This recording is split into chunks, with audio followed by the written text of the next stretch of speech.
नमस्कार दोस्तों, स्वागत है आपका आज की हिंदी साहित्य के प्रश्नों की क्लास में। तो कल हमने एक क्लास डिस्कस की है जिसमें हमने 25 प्रश्न किए थे। जिस बच्चे ने नहीं देखा तो देख सकते हैं, आपकी अच्छी प्रैक्टिस होने वाली है। ठीक है, तो आज की क्लास में हम अगले क्वेश्चन करते हैं। सबसे पहला जो प्रश्न है, हिंदी साहित्य इतिहास लेखन की परंपरा में हिंदी भाषा में लिखा प्रथम ग्रंथ भाषा काव्य संग्रह किसका ग्रंथ है? तो ये ग्रंथ है महेश दत्त शुक्ल का। राइट आंसर हो जाएगा ऑप्शन नंबर 2। ठीक है, किसका है? महेश दत्त शुक्ल का। अगला हमारा प्रश्न है, जॉर्ज ग्रियर्सन की रचना the modern vernacular literature of Hindustan का प्रकाशन कब हुआ? तो इसका जो प्रकाशन वर्ष था वो था 1888।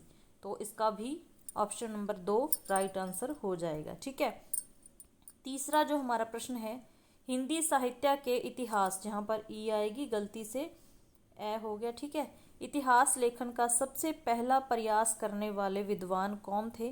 तो कौन थे सबसे पहला प्रयास करने वाले? गारसा दा तासी। ध्यान रखना है, गारसा दा तासी ही वो विद्वान थे पहले जिन्होंने हिंदी साहित्य के इतिहास लेखन का पहला प्रयास किया। ठीक है, अगला जो हमारा प्रश्न है, मिश्र बंधु विनोद 4 भागों में विभक्त है। इसके 4 भाग हैं और पूछा गया है कि इसका जो चौथा भाग है उसका प्रकाशन कब हुआ था? तो उसका जो प्रकाशन वर्ष था 1934, याद रखना है। ठीक है, नेक्स्ट प्रश्न है, इनमें से कौन सा ग्रंथ आचार्य हजारी प्रसाद द्विवेदी का नहीं है? तो आचार्य हजारी प्रसाद द्विवेदी के 3 ग्रंथ हैं। ठीक है, कौन कौन से हैं? हिंदी साहित्य की भूमिका जो 1940 में प्रकाशित हुआ, हिंदी साहित्य उद्भव और विकास 1952 में, इसी प्रकार से हिंदी साहित्य का आदिकाल 1952 में। तो जो हिंदी काव्य धारा है 1944 में प्रकाशित हुआ, ये है राहुल सांकृत्यायन का हिंदी साहित्य का इतिहास कह सकते हैं। ठीक है, तो इनमें से जो नहीं है हजारी प्रसाद द्विवेदी जी का, वो नहीं है चौथा ऑप्शन। तो यहाँ पर जो हमारा राइट आंसर हो जाएगा ऑप्शन नंबर 4 हो जाएगा। ठीक है, नेक्स्ट प्रश्न है, इस्तवार द ला लिटरेतुर एंदुए हिंदुस्तानी की भाषा पूछी गई है। तो ध्यान रखना है, सभी को पता होगा कि कौन सी भाषा थी इसकी? फ्रेंच भाषा थी। ठीक है, नेक्स्ट प्रश्न है, the modern vernacular literature of Hindustan के लेखक कौन हैं? तो इसके जो लेखक हैं आप सभी को पता होगा कौन है। लेखक हैं इसके जॉर्ज ग्रियर्सन। कौन है? George Grierson. ठीक है, नेक्स्ट जो हमारा प्रश्न है, the modern vernacular literature of Hindustan का हिंदी, यहाँ पर हिंदू नहीं आएगा, हिंदुस्तान का हिंदी। ठीक है, यहाँ पर हिंदी कर लेना। हिंदी साहित्य का प्रथम इतिहास शीर्षक से अनुवाद किया। तो ये अनुवाद किसने किया था? डॉक्टर किशोरी लाल गुप्त ने। सारे ही क्वेश्चन इंपॉर्टेंट है तो इसको ध्यान से करना है आपने। ठीक है, 1-2 बार देखने से आपको अच्छे से क्वेश्चन इनके आंसर याद हो जाएंगे। The modern vernacular literature of Hindustan का हिंदी साहित्य का प्रथम इतिहास शीर्षक से अनुवाद करने वाले कौन थे? डॉक्टर किशोरी लाल गुप्त। ठीक है, नेक्स्ट प्रश्न है, ए स्केच ऑफ हिंदी लिटरेचर नाम से हिंदी साहित्य का एक संक्षिप्त इतिहास ग्रंथ किसने लिखा? तो इसको लिखने वाले थे एडविन ग्रीव्स। Edwin Greaves. ठीक है, ऑप्शन नंबर 1 यहाँ पर सही आंसर हो जाएगा। स्वयंभू किस भाषा के कवि माने जाते हैं?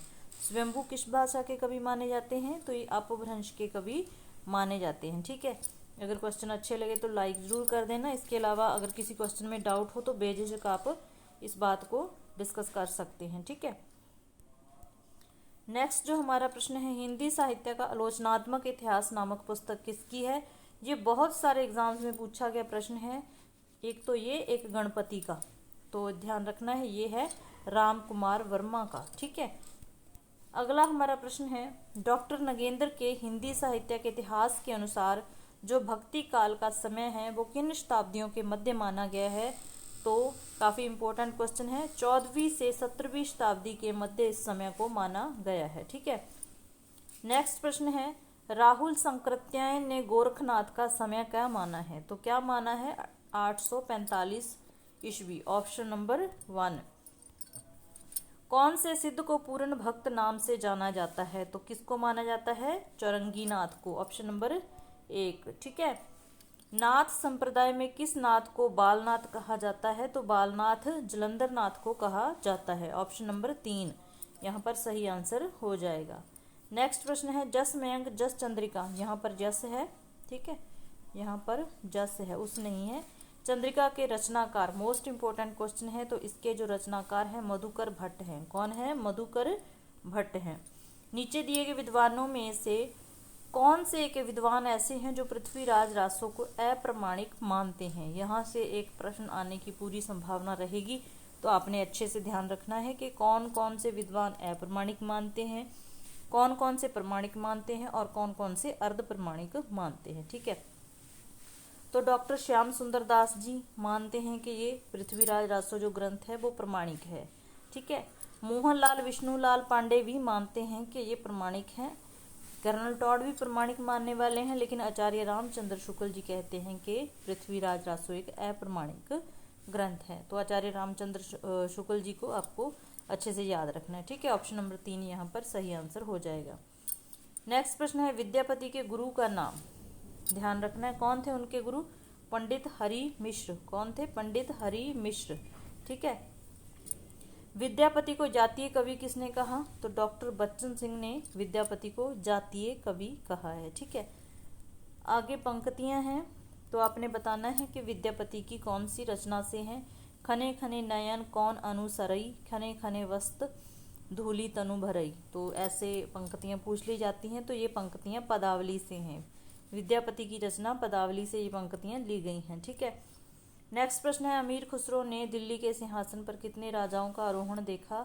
तो मोस्ट इंपोर्टेंट है 11 राजाओं का आरोहण देखा। किसने? अमीर खुसरो ने। गणपति चंद्र गुप्त के अनुसार हिंदी का पहला कवि कौन है? तो गणपति किसको मानते हैं पहला कवि? शालीभद्र सूरी को। ठीक है, शालीभद्र सूरी को पहला कवि मानते हैं हिंदी का। कौन? गणपति। ठीक है, आगे फिर पंक्तियां हैं नाथ बोले अमृत बाणी वर्षणी कवली पाणी गाड़ी पड़रवा बांदिला खूंटा चले दमाना वजिला ऊंट। ये छंद पूछा गया है, किसका है? तो ये गोरखनाथ का है। ठीक है, किसका है? गोरखनाथ का है, ध्यान रखना है। इसमें से कौन सी उपाधि विद्यापति की है? तो यहाँ पर उपाधियां हैं विद्यापति की हैं। विद्यापति को कई सारी उपाधियां मिली हुई हैं, मैंने अच्छे से आपको बताया था, देखना था। ठीक है, तो कौन सी उपाधि नहीं पूछा है? मैथिल कोकिला विद्यापति को कहा जाता है, कवि शेखर भी कहा जाता है, उसके अलावा कवि कंठहार कहा जाता है। तो ये सारी की सारी उपाधियां ही विद्यापति की है। ठीक है, ये सारी उपाधियां विद्यापति की हैं, तो आपने ध्यान रखना है कि ये सारी ही उपाधियां किसकी हैं?